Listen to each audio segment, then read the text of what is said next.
Donderdag vond in de Wetteling een demonstratie robotvoetbal door Tech United van de TU Eindhoven plaats.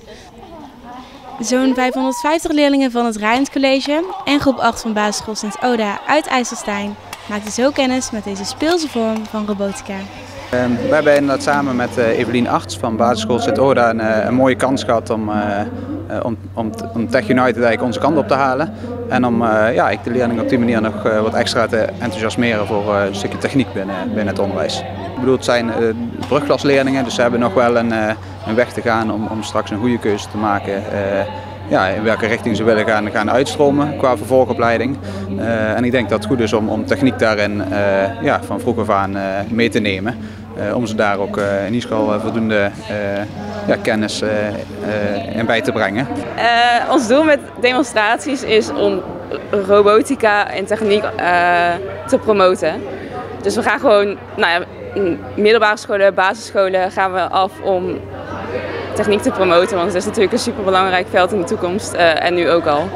Het team van Tech United verzorgt niet alleen demonstraties, maar doet ook wereldwijd mee aan verschillende toernooien. Hoe bereiden jullie ervoor voor zo'n robotwedstrijd? Eigenlijk het hele jaar programmeren, al is het ook hardware natuurlijk, die robots moeten ook gemaakt worden. Daar hebben we een heel team voor die zich daar in de avonden mee bezighoudt naast hun werk of naast hun studie. Onze robots voetballen volledig autonoom, dus dat betekent dat we ze op het veld zetten en dan doen we onze handen op de rug in principe en dan doen ze de rest helemaal zelf. Ze bepalen dus zelf naar wie ze de bal passen, waar ze gaan staan. En dat doen ze in een volledig continu dynamische omgeving. De bal verandert, de positie van de tegenstanders verandert.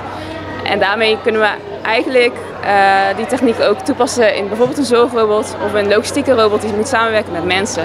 Want ook daar is de omgeving continu dynamisch en ook daar moeten de robots zelfstandig te werk gaan en reageren op die dynamische omgeving. Hoe lang zijn jullie al bezig met deze voetbalrobots? Ik denk dat dit het 19e jaar is, dus echt al een hele tijd.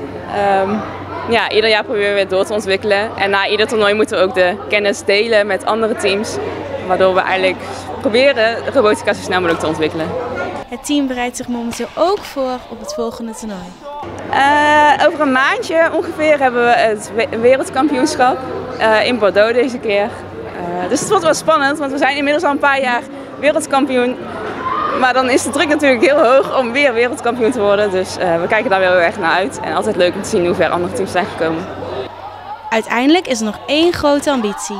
Momenteel zijn ze er nog niet klaar voor, maar in 2050 hopen we van de wereldkampioen mensenvoetbal te kunnen winnen.